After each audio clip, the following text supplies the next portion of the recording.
a game, it's a rich thing.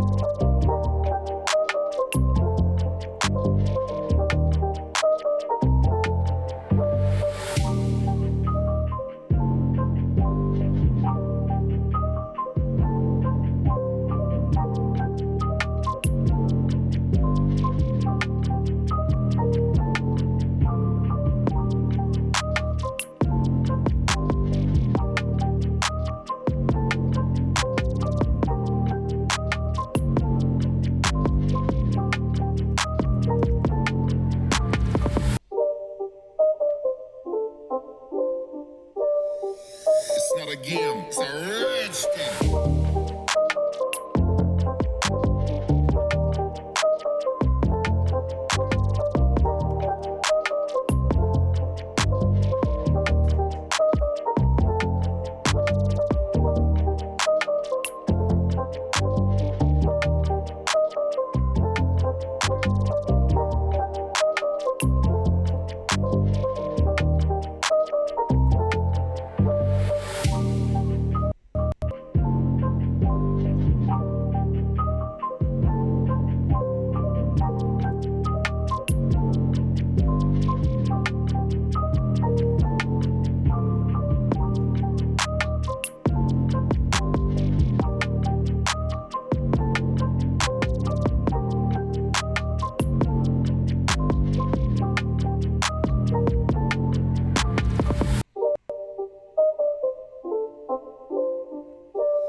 It's not a game, it's a rich thing.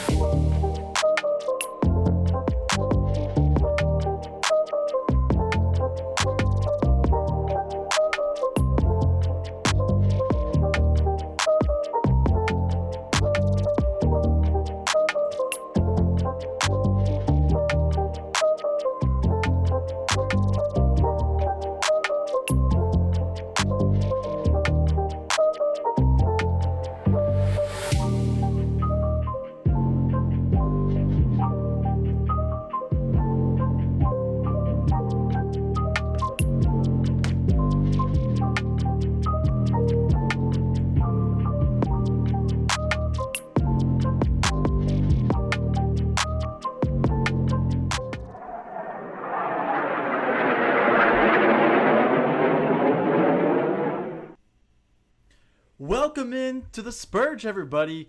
How you doing out there? I'm back. Radio show right here on Twitch, brought to you by BlazeRadioOnline.com.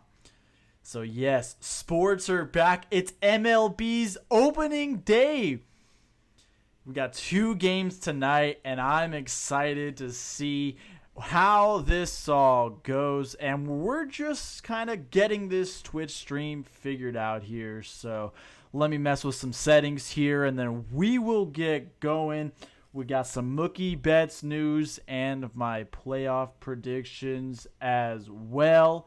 So yes, we are going to have a great show today. I'm excited to bring you this. Be sure to follow me on Twitter at @Spurge_. Thank you for everybody on Facebook, Twitter, and Twitch who is tuning in to watch this show. You see, this is my beautiful background that I've got for another week before I move houses. We've got Baby Yoda in the back and the Flash as well. And yeah, I'm pumped to be here. So yeah, without further ado, let's get going into the show. We're going to start with the big news in Major League Baseball from yesterday. Mookie Betts and the Los Angeles Dodgers agreed to a 12-year, $365 million extension. So Mookie Betts, who was traded from the Boston Red Sox to the Los Angeles Dodgers this offseason after turning down a 10-year, $300 million offer, now opts to skip free agency next year and lock up a long-term deal through the year 2032 with the Los Angeles Dodgers for $365 million.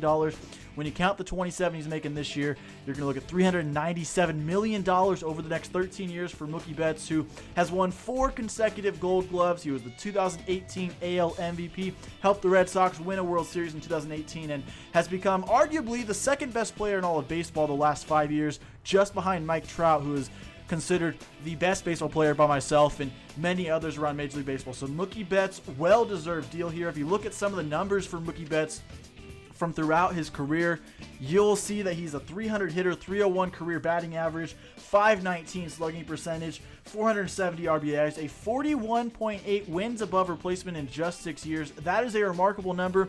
Now, a lot of people talk about the offensive game of Mookie Betts, but like I said, he's a 4-time Gold Glove winner. He's saved 93 defensive runs. That's the best among any outfielder in Major League Baseball over the last 4 seasons. So Mookie Betts is a threat. He's a great player who is a little bit streaky at the plate, but no matter what, he's going to find ways to get on base. He's going to find ways to knock guys in, and he's going to find ways to save runs defensively. So the Los Angeles Dodgers, who, yes, are a big market team and don't typically spend a ton of money, at least under the new management over the last couple years, they now add their right fielder for the next 12, 13 years, including this year, and it's going to be a great fit for him and the Los Angeles Dodgers. Now, when you look at the Red Sox and Mookie Betts, there was a lot of reasoning behind why they would trade him. People said, oh, he doesn't want to be in Boston, and you know, I wasn't sure if I really wanted to believe that, but when you look at the money, it's basically the same money he would have gotten on a 10-year, $300 million deal. However, it's that extra 2 years of cushion that takes him through his age 39 season in 2032. So I'm not saying that Mookie Betts didn't want to be in Boston and that maybe Mookie Betts likes Los Angeles more just for his personality and everything, but that extra 2 years of security was huge for Mookie Betts and the Los Angeles Dodgers. So now Mookie Betts, if we break down the contract a little bit further, I'm kind of, catching steam here. Thanks again, everybody, for joining me here on Twitch. I'm Jordan Spurgeon, host of The Spurge, right here on Twitch and partner with BlazeRadioOnline.com. It's a student-run station at Arizona State University. But back to Mookie Betts. His contract breakdown, he's going to be making $22.5 million next year through 2023, so 2021 through 2023. Then from there, from 2024 through 2032, he will average $30 to $35 million per year. So the lifetime of his salary is an average of $30 million per year. Now, the only player in Major League Baseball making more money than than Mookie Betts is, well, the guy I was trying to say there, Mike Trout, who signed a 12-year, $430 million deal with the Los Angeles Angels last offseason. So those are arguably the two greatest players in baseball right now, and they are now both the highest paid players in Major League Baseball as we head into the 2020 Major League Baseball season. So yeah, that's the start of the show here. Welcome into the Spurge, everybody. I'm Jordan Spurgeon here on Twitch for the first time. Be sure to subscribe to the channel or leave a like or comment in the Twitch stream if you have any comments about Major League Baseball that you would like to add to this conversation. I will respond to comments towards the end of the show if there are any. I'm sure there's not many of you out there right now. It's a brand new thing, and honestly, it's something that I don't plan on even really having going on a set schedule until August. But baseball starts today. It's opening day. I have to get this rolling. So, yeah, let me know what you think. Always open to feedback and hearing what you guys have to say. But now, Major League Baseball, we're getting 60 games this year in 66 days starting today. So each team has 6 off days throughout the entire season. The way the games are going to be played, you're going to get 40 games against teams in your division, and then you'll get 20 teams interleague against the team in the same division on the other side. So in the AL East, you get 40 games against the AL East opponents and then 20 against the National League East opponents. So different schedule this year. A lot of people inside the division going to be beating up on each other. So that's really going to shape how the playoffs look heading into this season. So without further ado, let's break down my playoff bracket for the 2020 Major League Baseball season. So there you go. Built this wonderful graphic, and hopefully we can make a couple tweaks. I see here even the camera looks decent, pretty wonky. Let me know what you think. But anyways, here is the Spurge Major League Baseball playoff bracket for the 2020 season, the shortened season because of COVID-19. So yes, there is no bubble, but teams will be doing everything they can to avoid the coronavirus, and there is going to be a coronavirus injured list where players will be expected to miss 3 weeks. So that could happen if players test positive during their travels.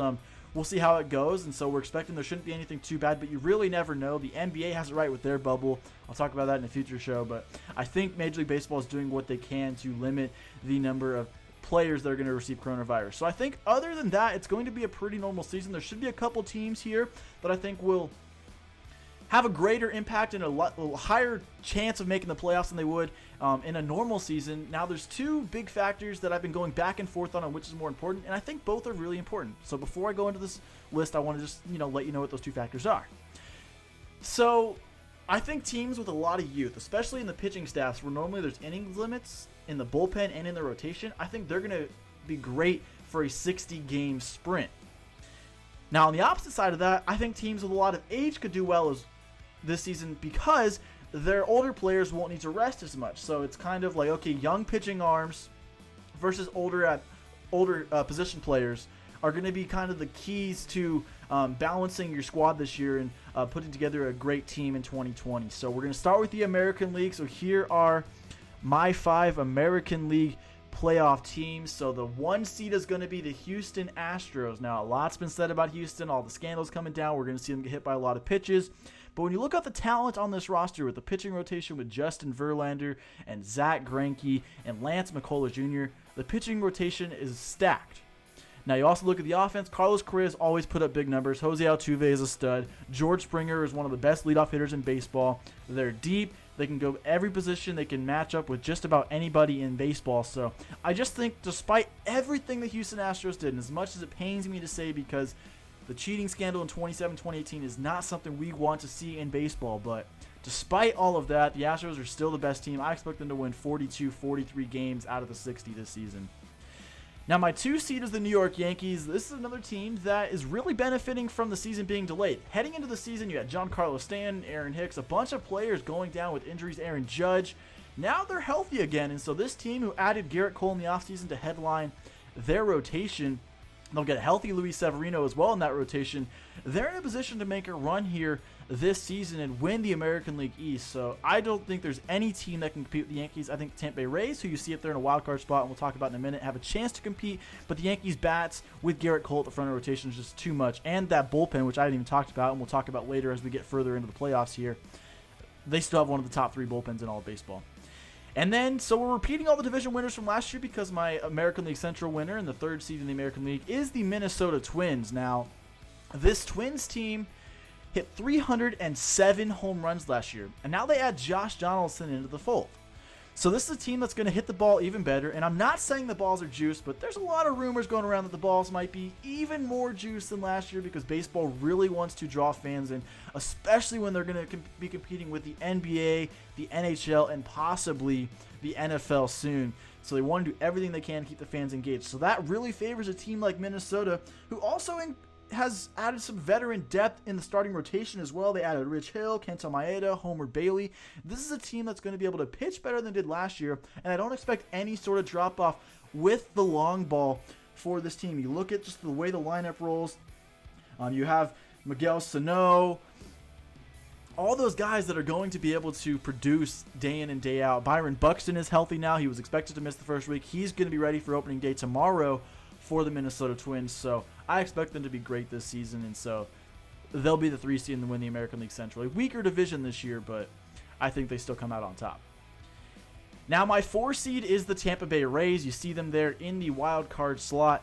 Now, they have one of the top pitching rotations in all of baseball. If you just look at the top 3, which all of these teams in the playoffs, by the way, I'm just looking at the top 3 in the rotation because in a shortened season and with the way playoffs work, those are the starting pitchers that matter the most. So for the Tampa Bay Rays, they get Blake Snell, Charlie Morton, Tyler Glasnow at the top of the rotation. That's a top 3 rotation in all of baseball. Blake Snell, a former Cy Young winner. Tyler Glasnow could be on his way. He could potentially be the 2020 Cy Young winner in the American League. So I like what they're doing there. On offense, they added Hunter Renfroe, who's going to be a big bat in that lineup. He can play some DH. He can play a little bit of outfield because he actually improved last year on defense for the San Diego Padres in the outfield. So he's going to add some much-needed versatility to them. They get Manuel Margot, who would be a threat on the bases and can fill in center field when they need him to. So I like the way the Tampa Bay Rays are set up. And in a 60-game sprint, I would not be surprised if they found a way to get the World Series. I'm not saying I'm predicting it. I'm not saying I'm not predicting it because you got to stay tuned to find out for that. But I definitely think they're primed for a run this year. And then my surprise team here, because the other teams did make the playoffs last year in the American League, is the Chicago White Sox. Now, I talked about it before I started this prediction, that youth is going to be a huge factor in Major League Baseball this season. Which teams have the best prospects in all of baseball over the last couple years. It's been the Chicago White Sox. Them and the San Diego Padres have been the two teams with the most prospects over the last couple years. So you look at the White Sox, they have Yohan Moncada, Jose Abreu, Eloy Jimenez. They add in a veteran, bat, and Edwin Encarnacion. They're a team that's going to be able to hit the long ball. They have a lot of talented hitters that can get on base and slug the ball for doubles and drive in runs as well, with Eloy Jimenez and Yohan Moncada at the top of the lineup.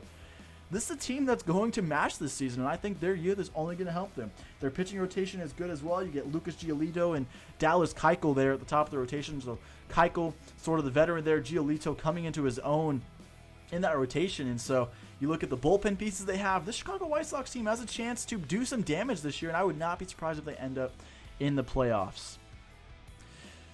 So now we'll go further into the American League. I have the Rays winning that wild card game, so they get a matchup with the one-seeded Houston Astros. So you get the Astros versus the Rays and the Twins and the Yankees in the divisional series in Major League Baseball this season. Now I think the Astros take care of the Rays in 5 games. It shouldn't be much of a struggle for them. I do think that just the offense of the Houston Astros is too good for the Rays to keep down. Now, if the Rays pitching pitches as great as it could, it's possible they could shut them down, but I don't see the Rays offense being explosive enough to score 3 or 4 runs, which they would likely have to do against the Houston Astros team. So I do believe the Houston Astros would beat the Tampa Bay Rays in a 5-game series. Yankees Twins, much like last year, I think the Yankees would win that in 3. So listen, if they're healthy, no team is as good as the New York Yankees in Major League Baseball. Outside of the Los Angeles Dodgers, who are kind of in a category of their own, no team is as good as a fully healthy Yankee squad. So those are the teams that I think will match up in the ALCS, the Astros and the New York Yankees. So you get the 1 seed versus the 2 seed. Now, this is going to be a tough series. It's definitely going 7 games. I think the Yankees got much better in the rotation. Garrett Cole just really helps kind of drop everyone down a notch, so there's not so much pressure on other starting pitchers. You don't have to rely on Luis Severino, who has shown in his career that he is someone that can be somewhat injury prone. So now you have Garrett Cole up there, who is a bona fide ace. So he comes from the Houston Astros, so that was a big loss for them. But when you look at the way this series comes down to, the Houston Astros do a much better job at getting on base. They also have proven they can stay healthy. These players don't get hurt. Outside of George Springer occasionally getting hurt, Jose Altuve's never really been hurt. Carlos Correa's never really been hurt. This is going to be a tough series, and if I have to go, position by position, I'd say positional players in the infield, advantage Astros. Outfield, advantage Yankees. Starting rotation, advantage Astros. Bullpen, big advantage Yankees. So it's a pretty even split there. So in a 7-game series, I would pick, as much as it pains me to say, the Houston Astros to represent the American League in the World Series in 2020. I know there's going to be a lot of hate for that, but listen, despite what happened in 2017, this team is loaded at every position. They hit the ball all over the yard, and the pitching rotation is one of the best in baseball. There's no denying that. Justin Verlander is a Hall of Fame pitcher. Zach Greinke, a Hall of Fame pitcher. Lance McCullers, potential all-star in the next year or two. So I like what I see from Houston. I think they're just the best team in the American League, and even though the Yankees have a real good shot with a shorter season because of how injury prone they are, I just think the Astros are a tiny bit better. It's an inch better, but they beat the Yankees in 7. So there you have it. There's how I think the American League will shape up this year in the 2020 MLB playoffs. Let me know what you think down below in the comment section here on Twitch. I'm going to check that out right now. No comments, so be sure to let me know if you have anything to comment on about my American League picks there. I think this is going to be pretty close to how it shapes out. There could be a few other teams that sneak in there, but I think those are the 5 teams in the playoffs, and I think the Astros are still the best team in the American League. So now we're going to roll over to the National League, and kind of a similar sort of outlook here in the National League as I have in the American League. Now, the National League is a much deeper league, in my opinion. I believe the National League has more teams that could actually win a championship. In the American League, I think there's 2 teams, the Astros and the Yankees. The Rays are close, but they're the only 2 teams that can actually win a championship. I think 4 of the 5 teams here could actually legit win a championship, and I think there's 2 or 3 teams that would miss the playoffs in this scenario that could win a championship as well. So we'll start with the 1 seed, the Los Angeles Dodgers. Everyone says it's their year. We already talked about how Mookie Betts just signed that 12-year, $365 million extension. So we know he's going to be a great player for them. He's a former MVP. They have Cody Bellinger in the lineup. They have guys that can play every position. Chris Taylor plays outfield, plays infield. They have Max Muncy. They have Justin Turner. This is a team that is going to continue to just plug guys in. I wouldn't be surprised if they win 50 games this year. Heck, they could even go undefeated. I'm not saying that would ever happen, but this is a team that if somehow they won, 55-5, would I really be shocked? I wouldn't be shocked. This team has so much depth. They out-depth everybody else in Major League Baseball. So there's no question that the Los Angeles Dodgers are the team to beat in the National League. So my 2 seed, though, is the Atlanta Braves. Now, a team that came on the scene last year. They have a lot of young talent. They've been stockpiling great picks. Dansby Swanson, Ronald Acuna Jr. shown he's an MVP talent. Ozzie Albies has been great. The pitching rotation is getting better. They added Cole Hamels in the offseason. They have Mike Fultonewicz in there. That's a rotation that can win enough games, especially because that offense led by Ronald Acuna, Freddie Freeman, Marcell Ozuna, who they signed in the offseason, Ozzie Albies, Dansby Swanson. That's an offense that is loaded. Campusano. They can just out-hit and outscore just about anybody in Major League Baseball. So the Braves are going to be great this year. They're going to win 45, 46, 47 games. The only reason why they're not going to be the 1 seed is because the Dodgers are just so much deeper. That's the only difference. But don't count the Atlanta Braves out. They're going to have a great year. Now, my surprise division winner, I think, out of all 6 divisions, is the Cincinnati Reds. Now, I think the National League Central is the most wide-open division in baseball this year. I don't think there's any team that has secured their spot as the top team in that division. So, with a 60-game season, why do the Cincinnati Reds not go all in? They've been at the cellar of Major League Baseball over the last decade. Not many playoff appearances. They've had one of the greatest first basemen of all time in Joey Votto. Haven't been able to, get him any playoff success or get him into the playoffs very often. But you look at this Reds team. The infield is stacked. Like I said, Joey Votto, Mike Moustakas at second base, who they signed in the offseason. Freddie Galvis at shortstop, an athletic shortstop who can get on base and is great defensively. And then Eugenio Suarez at third base, who is a sleeper MVP candidate, especially with Anthony Rendon out of the National League now from the Nationals. That infield alone is a top 3 infield in all of Major League Baseball. You can't count the Reds out with that infield. Then you look at the rotation. They get Sonny Gray, Trevor Bauer, Luis Castillo. I'd put that rotation up against anybody. Maybe not the most experienced because of Castillo, but Bauer and Sonny Gray, they've been there and done that. And Gray has been phenomenal at every stop.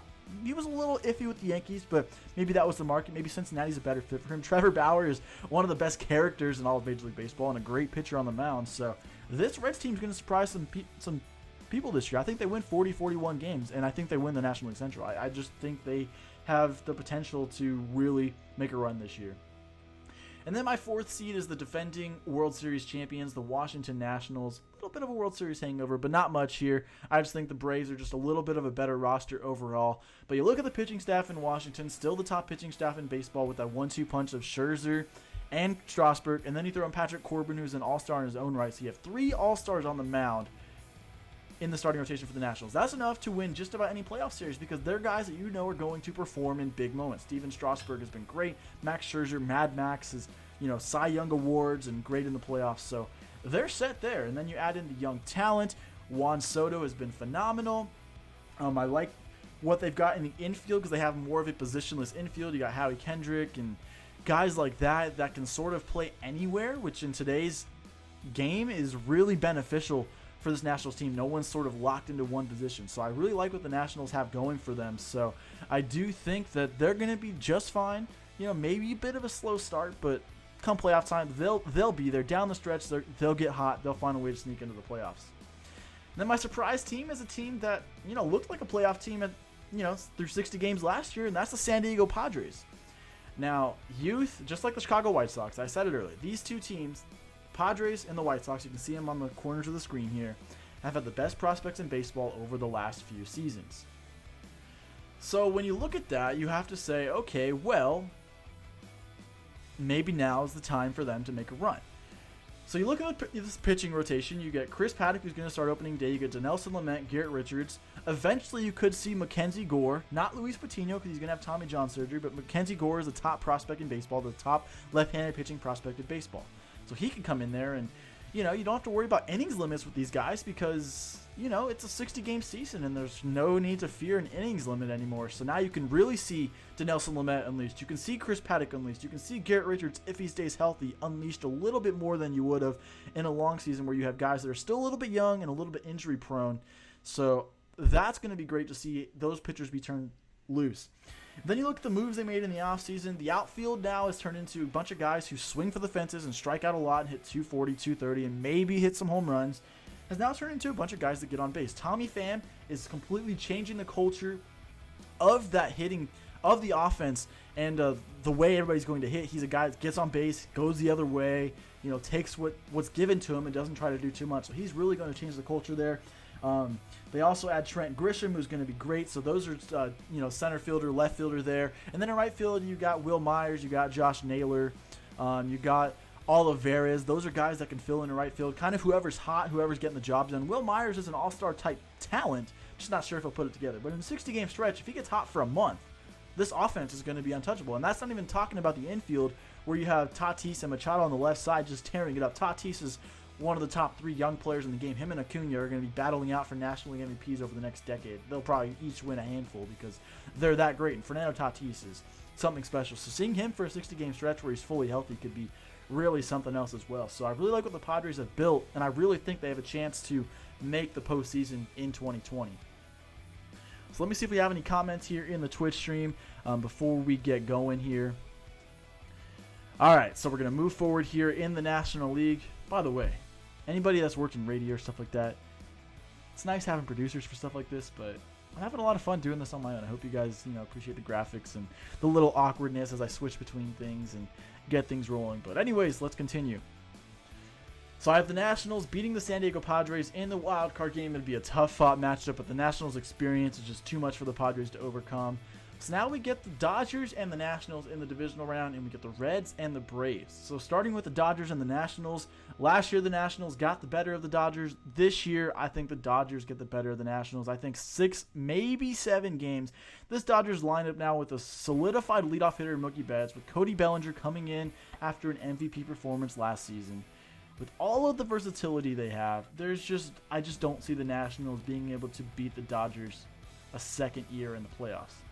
And then on the other side, Reds, Braves in the 2 versus the 3 in the divisional series. The Reds are going to be a great feel-good story, but the Braves, who in most seasons would maybe be too young, are going to feel energized at this point. By this point, they're at games 61, 62, 63, 64, 65. I think they take care of the Reds in 3 games. It would be a sweep, and the Braves would be heading on to the National League Championship Series to take on the LA Dodgers. So now in the NLCS, we got the Dodgers and the Braves. Everybody's picking the Dodgers here, and I love what they've done. I love they're a big market team that is one of the best farm systems in all of baseball. I love they're spending some money on star players that actually produce. But the way 2020 is, I'm sorry, Dodgers fans, but the Braves are the team that will be representing the National League in the World Series. Listen, I said it early. The pitching rotation is better than it has been. Cole Hamels is really going to solidify things. I really like Mike Fultonewicz. I like some of the young guys they have. The bullpen is better than it was last year. I think just a little bit more experience. They have somewhat of a young bullpen. I think that's really going to be beneficial for them. And then that offense. I really think Ronald Acuna Jr. is winning the National League MVP this year. He is something else. We haven't seen a talent like Ronald Acuna Jr. in a very long time. I'm not saying Ken Griffey level, but I think he has that sort of impact on this Atlanta Braves team. And I really think, having Freddie Freeman in there, Marcell Ozuna in the outfield with Ronald Acuna, that's going to be something special to watch. So this Braves team is going to be a lot of fun. And this would make for a great World Series. Astros, Braves. Everybody wants Astros, Dodgers, or Yankees, Dodgers. So this is not really the fan favorite that we're seeing from all the diehard baseball fans, but Braves, Astros, 2 teams that built their teams by really doing great with prospects and developing the farm system and then adding veteran pitching.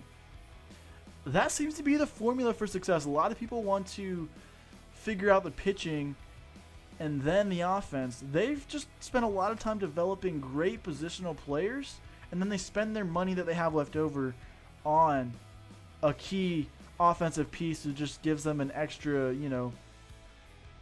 extra depth or whatever. And then they spend money on bolstering the rotation and building the bullpen a little bit better. So these are two teams, not the greatest bullpens. I know bullpens have been, the fad the last couple of years, but I think with their top 3 starters and the way their offenses work, they're both World Series teams. This series goes 6 games. And the Atlanta Braves in the Spurge MLB playoff bracket are the 2020 World Series champions. Ronald Acuna Jr. wins National League MVP and World Series MVP. Let me know what you think about that in the comment section. If you're live with me on Twitch, this is Jordan Spurgeon, host of The Spurge from BlazeRadioOnline.com at Arizona State University. I'll be doing these Twitch streams a lot more often now. It's going to be a lot of fun. You know what? I'll talk about that more. Let's do a little transition because I'm figuring this out. There's the playoff bracket. The Braves are the 2020 World Series champions.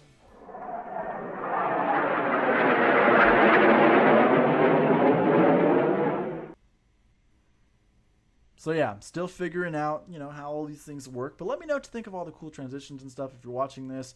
I can see the stream speed probably wasn't great. I'm looking at the little markers here. I will be plugged in to Ethernet once I move to a new apartment.